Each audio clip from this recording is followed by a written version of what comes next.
I'm actually talking on, not actually but about the Bay generally, but about community today, because as Tim said, we're almost a year into being in this building,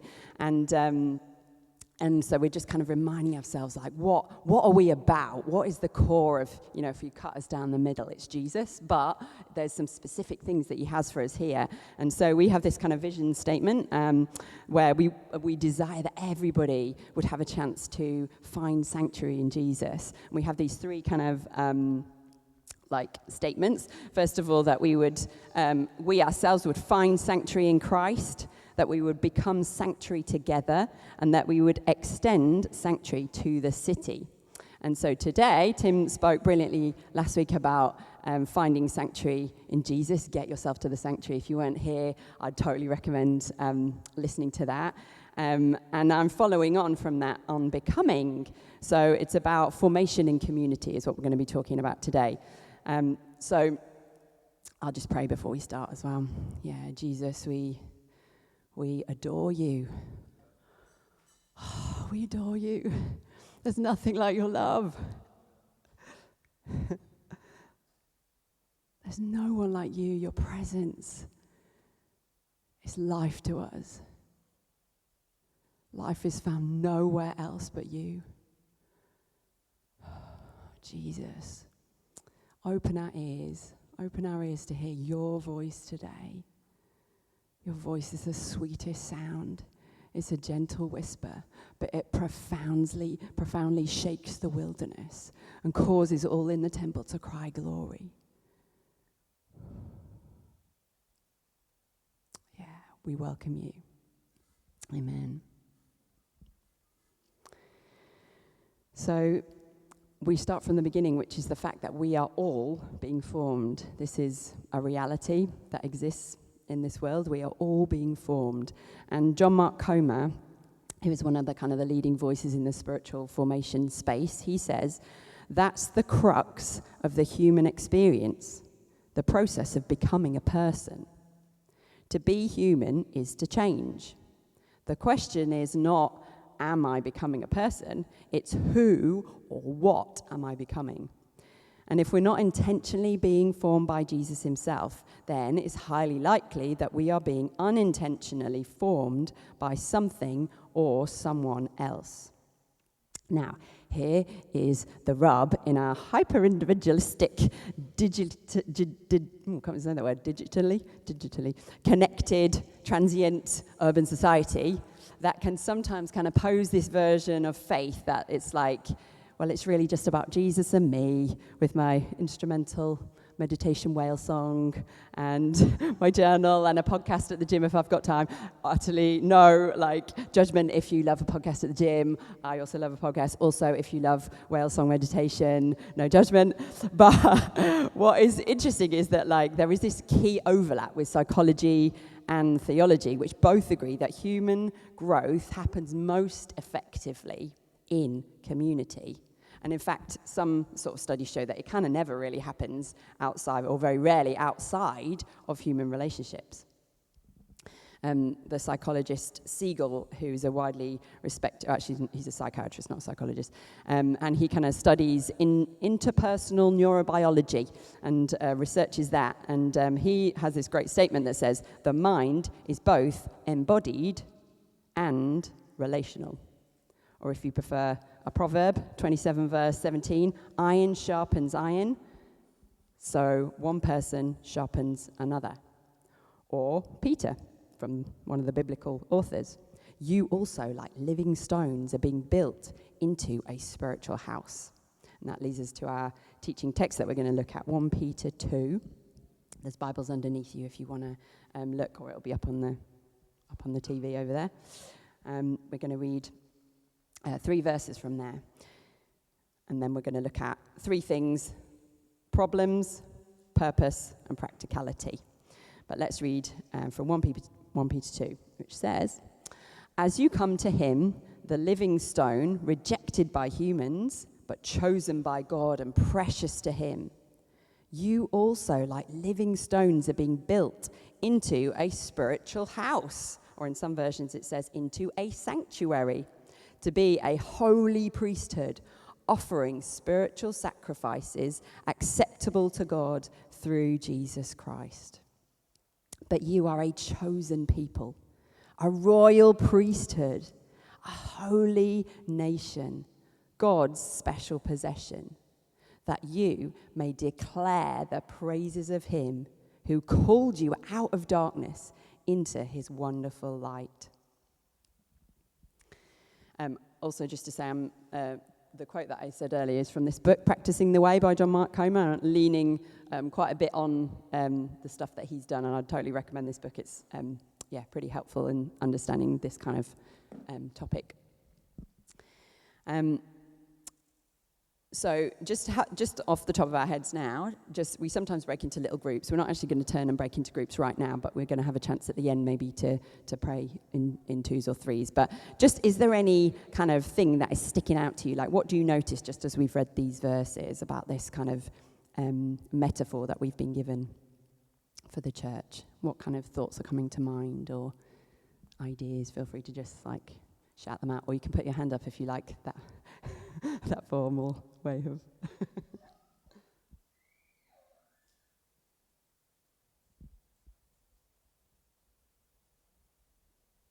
Yes, Richard, thanks for your hand.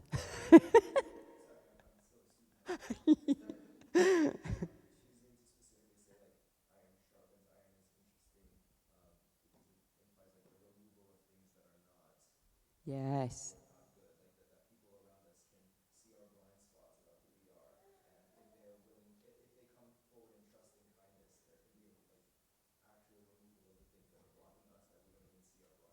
Yeah, that's so good. Yeah. So this idea that community isn't just about making us feel good, and it is about encouragement and comfort, but also there is this element of I actually become the best version of myself by people being able to see my shadow side, which I can't always see, and vice versa. Yeah, that's great. Thank you. Any other thoughts that are coming to your mind?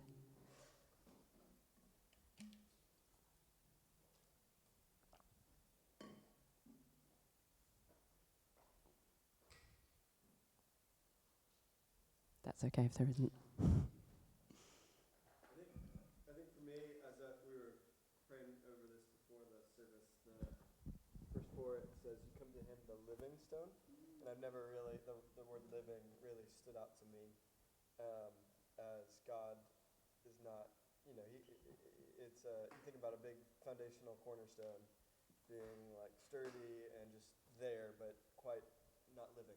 Yeah, yeah. Just there. Yeah.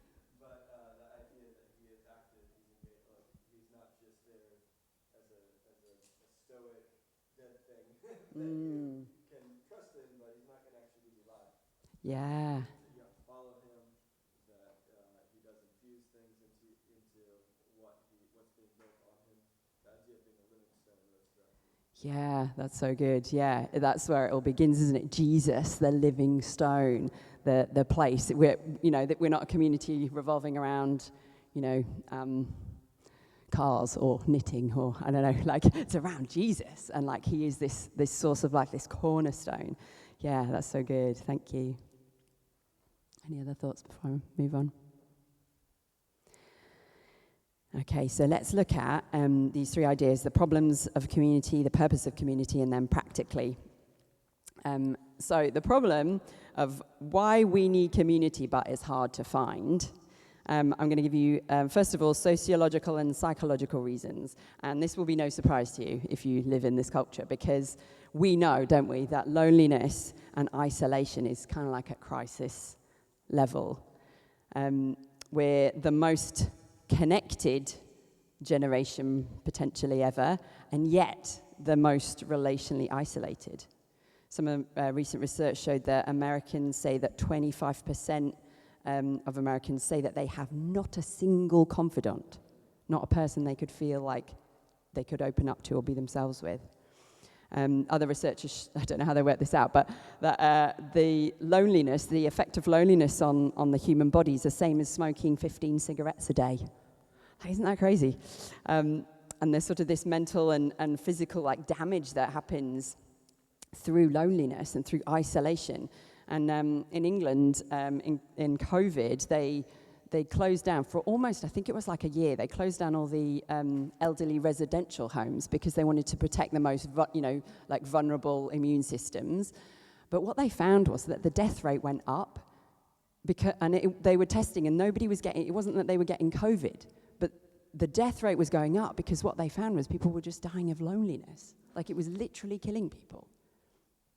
And on the other side of that, Mike and I have been watching this documentary on blue zones, and this is where they sort of there's 5 sort of key places in the world that are people live to be 100 or over. There's the most amount of centenarians in the community, and they're like, what is it about these places that make people live so long? And one of the key things was this intergenerational deep community aspect, and which is it's interesting. So potentially community could help you live longer, even. Also eat your vegetables. That was another same thing that they all had. Talking to my son. No. So sociologically and psychologically, we can kind of all see this in our experience around us. Theologically, why we need community is because it is the very nature of God. He is a Trinitarian God. So before anything that we know, before there were trees, before there was the sky, before anything existed, there was this deep community of love. Father, Son, Holy Spirit existing together in perfect unity and enjoyment of one another. This is the very core of who God is, a communal God. Jesus himself then, the incarnation, speaks to us about the nature of God that is with us, the withness of God, like the sharing time and space, the withness of God. And then Jesus, when he walked around the earth, if you've read any of the accounts of Jesus' life, Matthew, Mark, Luke, and John, it shows us that he didn't just call one individual or a giant crowd, he called specific group of people that he then inputted into and then was like, this is my group that you're then going to go and share to the rest of the world. And it was the most crazy, if you know anything about the disciples, it was literally if it wasn't Jesus doing it, this is the kind of community that would implode because you had such different opposite ends of political spectrum, opposite ends of socio-economical, it was just it was ready to explode. And yet somehow, by the power of God, he used this community to change the world and as we know it today. And we also have this, if you read the Bible from cover to cover, you find that in the Old Testament, you can't really read the Bible without coming to that conclusion that to follow God, there's this communal, we have to do it in community.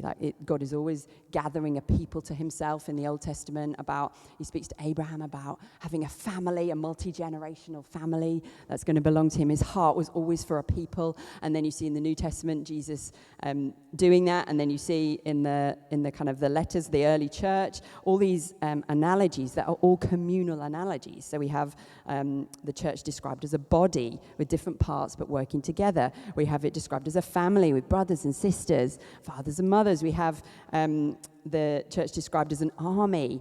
And we have the church described as we've got here as a house, as a building, becoming the dwelling place for God.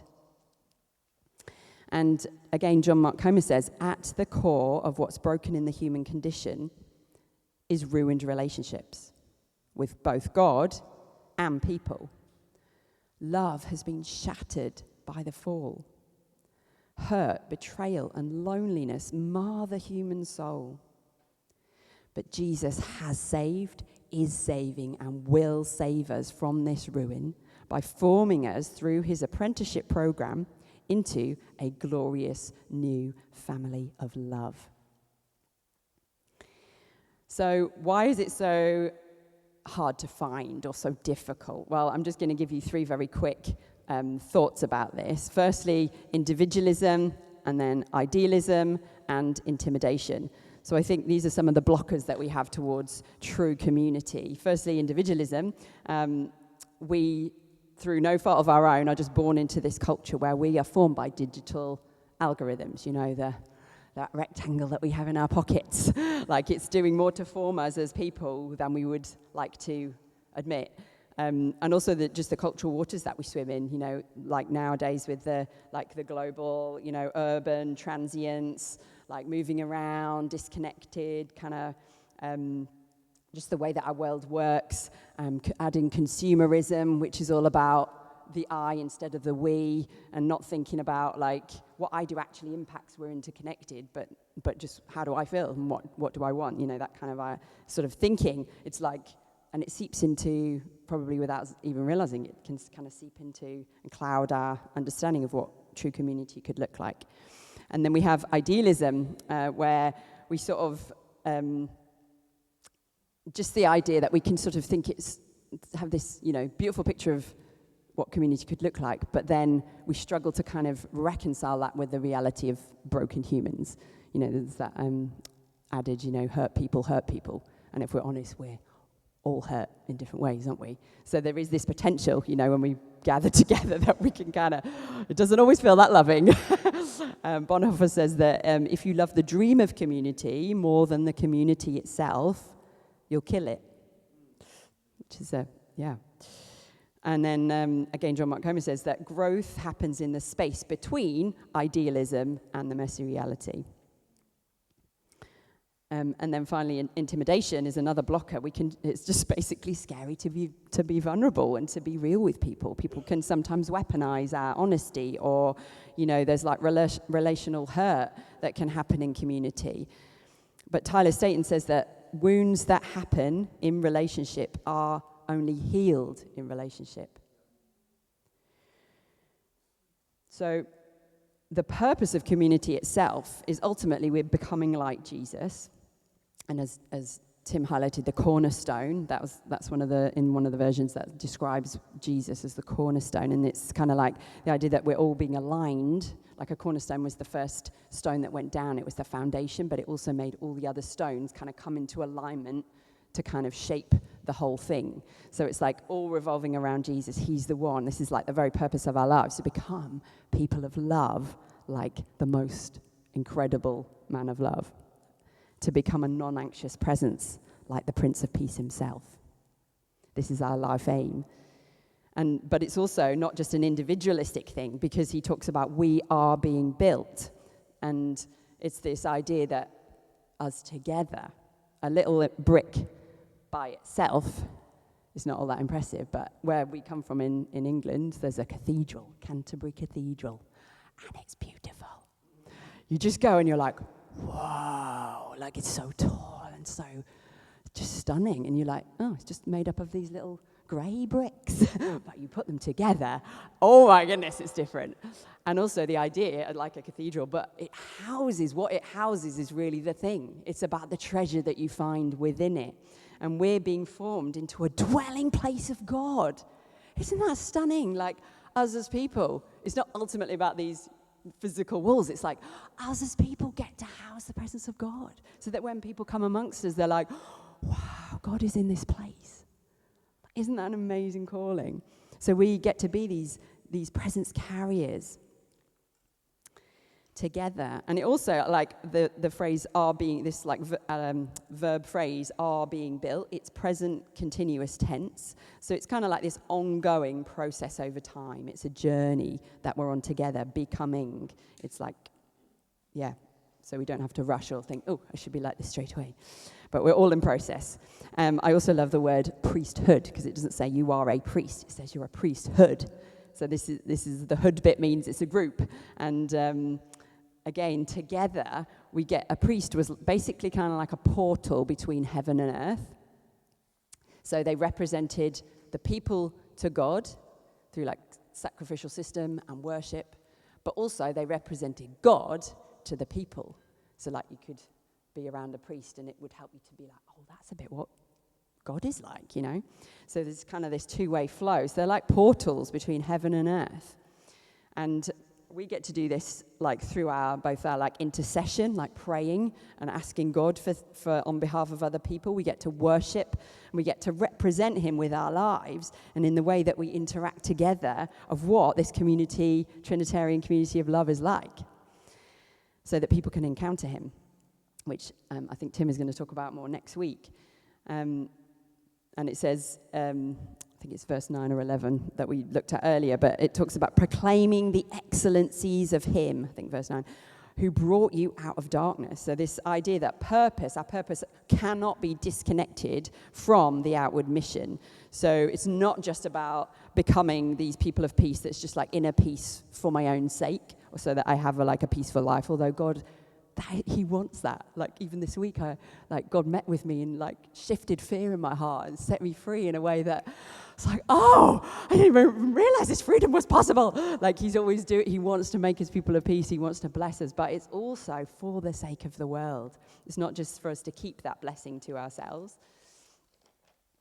And then thirdly, practically, what does a true Jesus community actually look like?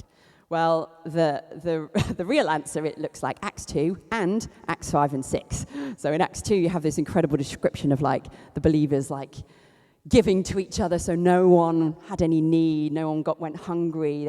There was people being saved and added every single day to this community. It was had favor with the people around them. People were getting healed and miracles were happening. And it's this incredible description. You're like, yes, let's be like the early church. And then you look in, carry on reading. For example, in Acts 5 and 6, people die because they lie. Or, there's this crazy, just complaining, and then there's just so many things that then can go wrong with the community of God. And if you read any of the letters, you hear there was incest in the church, and there was people suing each other, and it's looks a bit of a mess if you read those bits. So it's kind of both, and we're in process together. And I just want to say that also we know that how deep the disillusionment of church hurt can run. So I just wanted to say that if this is you, if you have actually been hurt by the community of God, or you're carrying some of that pain from past experiences, I just want to say thank you for showing up. Thank you for showing up today. And God actually wants to meet you in that place of pain. Broken relationships getting healed within relationships.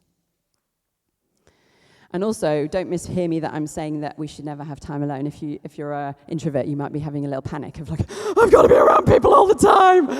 That's not what I'm saying. We had a little Zoom Bible study with some of us who were on the last Alpha course, and we were noticing in the life of Jesus that there's this sort of pattern where he's doing these amazing miracles, and he's preaching with power and authority, and he's casting out demons, and then sandwiched in the middle of Jesus at the temple, with the gathering with the community of believers, and Jesus on the mountainside by himself.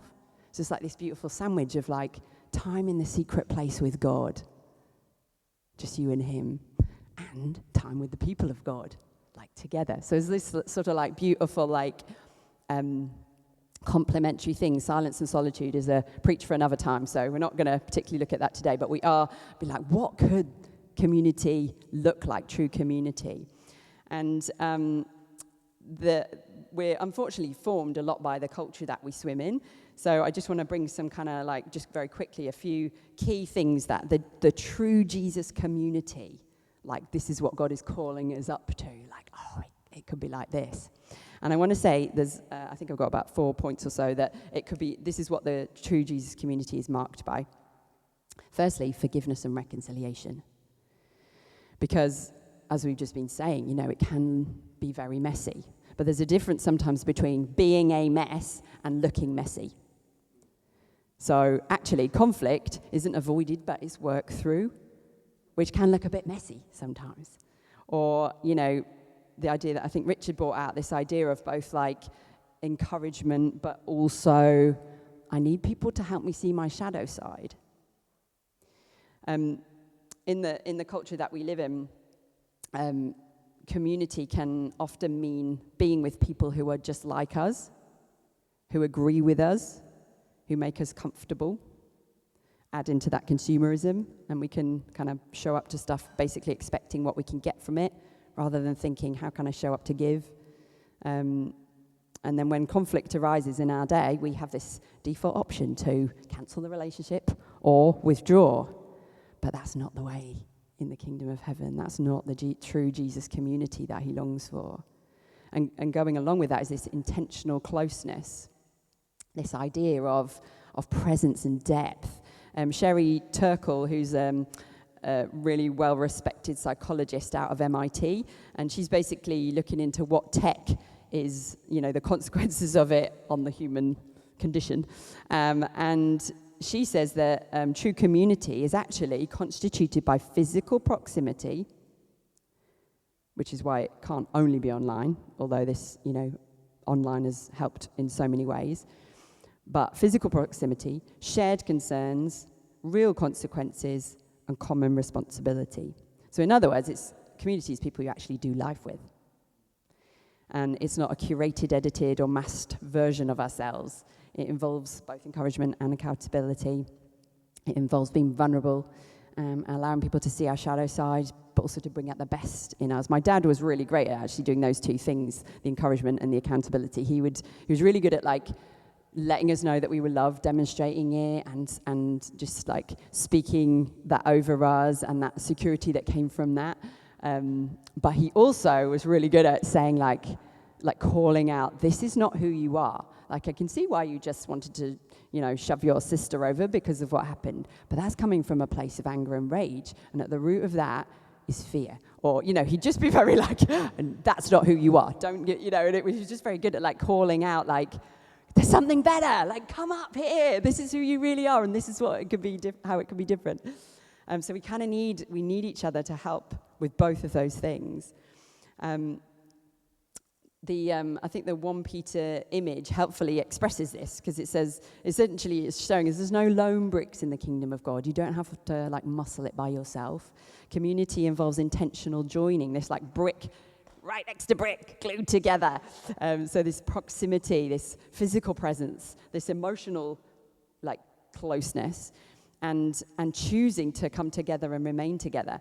As some of you know, I kind of do ceramics, and there's this process where you hand build a pot, and you make a kind of long sausage, and you wrap it round, and you create this. You make the pot bigger by basically coiling round and round and round, and you have to do this process of joining the bits, the coils together, and the process is scratch the clay. Then you add slip, which is a mixture of clay and water to be kind of the glue, and then you put pressure on it to join it. And I feel for me, that's such a helpful image of kind of what community can sometimes be like. Sometimes a bit scratchy, and that's kind of okay. There is this can feel a bit awkward sometimes, but let's not, if it's awkward, it doesn't mean necessarily that it's bad. But there is this kind of oh yeah, I don't want to, that's brought out a bad, I responded really badly with that. Oh, can I ask for your forgiveness? Let's dialogue together, a going towards each other in love, which doesn't always feel comfortable, but can actually be incredibly beautiful. And then there's this joining together with the glue, and I love that it's slip is quite messy and sticky, and it can be a bit ugh. But it's for this building up purpose.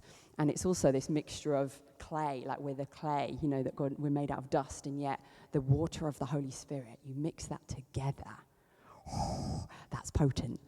And then this pressure that's sometimes actually being formed through kind of walking with each other in intense things and bearing each other's burdens. That's actually often where the kind of the joining together, the gluing together can come. Also, Christian community is united more by commitment than by chemistry, which I sort of feel takes the pressure off a bit. I'm somebody who loves to vibe with people, and I can be a bit panicked if I don't really vibe with them. I don't really feel we understand each other. That's okay. Christian community, you don't have to vibe with everyone, but there's this kind of depth of commitment. And anyone, if you've looked at anybody's marriage that has lasted more than, a few days, you realize even real relationships, they need commitment more than feelings. I remember asking my friend who when I was single, and she'd been married for about a year. I was like, how is it going? And she said, well, to be honest with you, we fall out of love on a regular basis. But what we've decided is that we're just going to keep falling back in love with the same person. I was oh, that is good. That was 25 years ago or something. But it's you're yes, this is wisdom, isn't it? Actually, commitment is stunningly beautiful. So the final thing that true Jesus community can look like is the fact that it's actually united, not just by the same likes, but by a mission, the same mission. John Tyson talks about this using the analogy of the Lord of the Rings, and he says that following Jesus in community looks a lot more like being bonded together on the quest of a lifetime to Mordor than Crumpets in the Shire. Which, I sort of resonate with that. I'm not going to talk too much about this point because Tim's going to, this will be more for next week. But I just wanted to finish and kind of wrap up our time with, I just felt God like highlighting an image from the Bible that I felt like was a word in season for us, for sanctuary. And if you wanted to look it up later, 1 Chronicles 11 or 2 Samuel 23, it talks about David's mighty warriors. And I just felt like Jesus just so kindly being like, this is who you are, Sanctuary Church, and this is who I'm making you to be. It's both what I can see in you and what I'm bringing out of you and how I'm forming you into this kind of band of warriors. And it says, talks about the warriors, and it says that this basically was a group of loyal, courageous warriors known for their feats of strength and miraculous victories who helped establish the coming kingdom. They were people who were transformed, because it says they first got together because they were discontented. It was people who were discontented or people who were distressed, and they kind of were drawn to David. And then they become transformed into dynamite leaders. And they're not formed around like their shared love of battle, but they were actually formed around their devotion to David. They just knew there is something about this man. He's been anointed as by Samuel as king, but it's before he actually sat in the palace. So there's this kind of battle they were battling the Philistines, they were battling the king who had been rejected by God, Saul on the throne. There was just like a lot of like wrestling going on in this period of the intermediate, but they could see the king before he sat in the palace. And there's this beautiful like description of some of them where David just goes, oh, I'd love a drink from the water, from the spring waters of Bethlehem, or like a special well that he was thinking about. And there was three of them who were like so devoted to David that they were like, we're going to get it for him. And they risked their lives, broke through Philistine enemy lines to get to this. They brought the water back and they gave it to David. And it broke him. He wept because he was like, I can't drink this water. This is like gold. This is like their blood sacrifice. I'm going to offer it to the Lord. Like he was just undone. And I feel like we're not united just because we, like the nave, or, like we're united because Jesus is the true king. And we know he's the true king. We know he's going to sit on that. He is sitting on the throne, but one day everybody's going to see it. And we're helping to bring on his kingdom together in this place, in the Bay Area, in San Francisco. And yeah, Jesus just wants to encourage us in that, like, maybe some of you are feeling like, I want like devotion to Jesus. That ministers to the heart of God. When you consecrate everything, you say, Jesus, there is nothing that I'm holding back from you. My money, my relationships, where I live, my fears, like there is literally no area in my life. It's all yours. That is like getting this water from the Philistines and offering it as a sacrifice. That's what it's like when we devote our whole lives, when we consecrate ourselves to Jesus. And also they were living in the wilderness. So there's this place that is like full of uncertainty.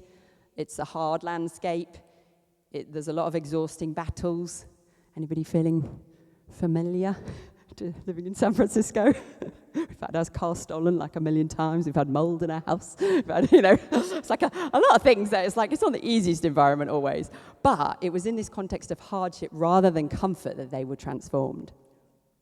And it was a small group. It kind of describes about 30 to 33 or so men that it talks, or, people in this group of warriors. So it was a very small group comparatively. But they each contributed their unique roles and exploits. And it sort of gives this list of some different people doing different things. And I just felt like God asking us that question, like, that we could ask him, like, how have you designed me to contribute to your kingdom?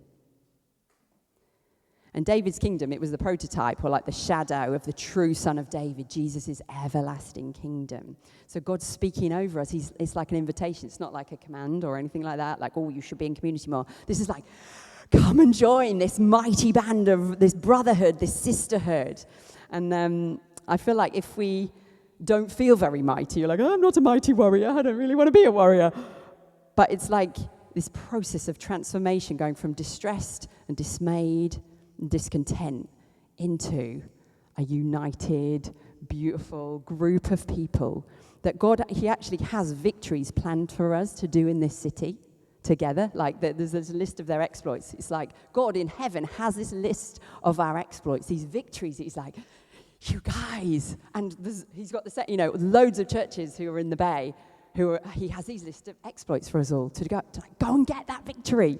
I've already seen it and I know you can do it. So he's like calling us into this. And just to finish, I just had there was like a few specific people who are named that I just felt like God wanted to particularly encourage, if that's all right to finish with this.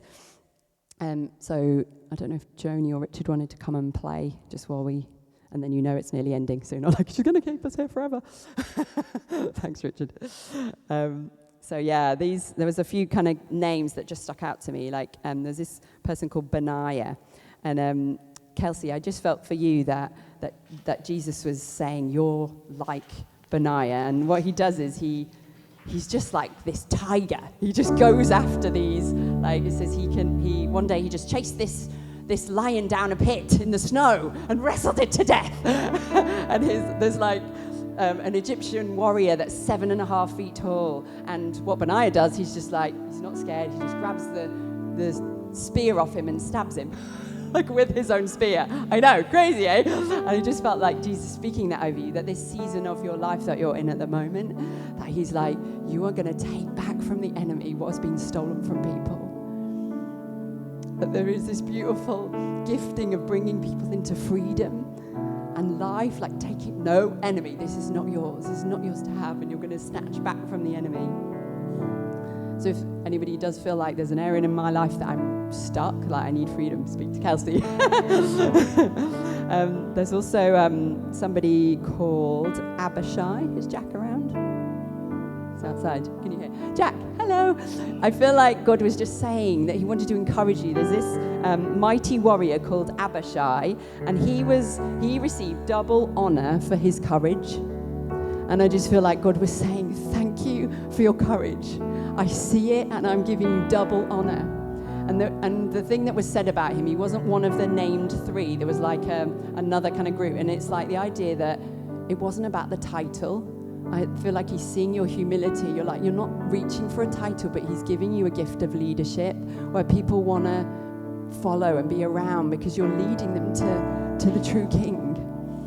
So yeah, I just wanted to encourage you with that. And Jashabim, Tim, he has a very powerful sword. He kills like 8, well, it depends what version you read. Sometimes it's 800 men in one go of the enemy. And I just felt like God saying earlier this week that he's given you a powerful sword, and particularly in the form of blessing.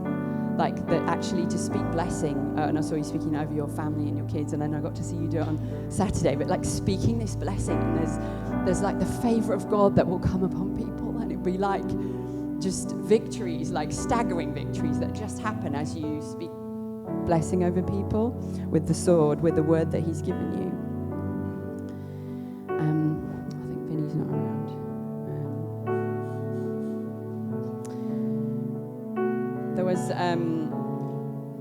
There was another person called Eliza, and he stood in the middle of the field with the king, and lots of other people left, but him and the king, him and David stood there, and he was fighting and fighting and fighting. It was really tiring. And it says that his hand sort of froze to the sword. I almost had to like uncrasp it. I just felt there may be a few people here today, or someone here today who feels like they've been fighting and they're really, really tired. But I felt like God saying, I want to give you rest today, and that your strength is not in how well you wield a sword, but in intimacy with the King, being next to the King. So if that's you, please don't leave here without getting someone to pray for you for that. Yeah. Oh, yeah. So that was, I felt like it could be a few people, but I particularly felt that for Vinny as well, yeah. There's another person called Shamar. Jackie, I just felt like God wanted to encourage you. Shamar stood his ground when other people fled. And I just felt, it was like, I see your faithfulness. He was left standing in the field. And lots of people had gone. He's like, I see your faithfulness. And it was a field of I think it was like barley or lentils. And I just felt like God saying that you're a guardian of people's growth. That you're like a guardian of growth, that you're one of the beautiful things that you bring is this I see God working in that person, and you put a protection over it, and you're just, like little plant. Yeah, I see you. Like that's kind of the way that he's made you, and he's so delighted with you in that. There's also this armor bearer called Naharai, and he basically holds the weight of the armor for somebody else who was the kind of head person who was doing the fighting. And Tristan, I just felt like God wanted to encourage you that your giftings, he sees the way that you serve, the way that it's not like necessarily the thing that people were looking at, but it's like the side thing, like this is so important, such a beautiful role that you play where you just show up and you help out and you carry armor so that someone else can do their job, and it's interconnected with other people. It's really beautiful, and God is like, thank you for doing that. Yeah, there's I shared one with Billy who's downstairs, but yeah, I just feel like over all of us that there's this line from there which says, I feel like God's addressing it to us as sanctuary, saying they were expert with both shield and spear, as fierce as lions and as swift as deer on the mountains. Expert with both shield and spear, as fierce as lions, as swift as deer on the mountains. This is who you are. This is who you're becoming. This is who he's calling us to be. And it's not about our strength. If there's any sort of condemnation or any sense of I've got to muscle up for community, or I've got to try harder, that's not of Jesus. But he is speaking identity, and he does want to break off fear. If you find it hard to be vulnerable or be in community, or you're carrying wounds, he wants to heal those today. He wants to break off fear. The strength's not from within, but from him. Just to finish, we're going to give a little bit of time, just a couple of minutes, where we can just hear from God, because actually he's the most important voice. And I haven't got time to go around the room for everybody, but he actually wants to speak to every single person here. He doesn't want anybody to leave without hearing your identity spoken from the Father. And there's some questions that we'll put up on there, just if that helps you. If you want to do that, you can just ask him one of these questions. You can ask him, who do you say I am? What can I bring to this community? You could ask him, what have you put in me to contribute? You could ask him, are there any areas I need to receive your healing or forgiveness to move forward? Maybe that you need to receive forgiveness for yourself, or maybe you need to extend it to others. That's such a beautiful thing, and it's for freedom that he brings these things up. So we're just going to give a few moments. You could just ask him simply, what's the next step for me? What's the next step? It might be to join a small group community, as Tim talked about, a way of pressing into deeper relationship. But yeah, let's just ask him. We'll have a few minutes, and then, because we're talking about community, it would be so great if you wanted to just turn to your neighbour or somebody nearby, maybe twos or threes, and just share, this is the thing that I feel like is the next step for me, or this is a area of hurt that I'd just like some prayer for, and just take a few minutes to pray for each other and speak God's encouragement over each other. And then Richard will lead us in a final song, and Joni as well. But yeah, let's give a few minutes of just quiet now. I'm just going to pray as we do that, so that if you want to do this, feel free to open your hands. Jesus, thank you for inviting us on a journey of becoming through countercultural community to the true King of all kings. Thank you that you're transforming us from discontented and distressed into a dynamic powerhouse. Together, a dwelling place for you, God, to take up residence on the earth and extend your kingdom of wholeness, of love, of peace, of justice, of healing, of freedom and joy through us. It's true, Jesus, that the cost of following you is great, but the cost of not following you is greater. And we thank you won't love us any less if we don't lean into growth in true community. But Jesus, we don't want to risk missing out on how you're working on the earth in our day, or becoming who we are intended to be, or the eternal reward that awaits the faithful, or the best adventure of our lives. Come and heal wounds today, Jesus. Come and break off pressure of anyone who feels condemnation. Break off fear. Help us to lean in together. Speak to us now, Holy Spirit, and help us to walk in joyful obedience to your voice.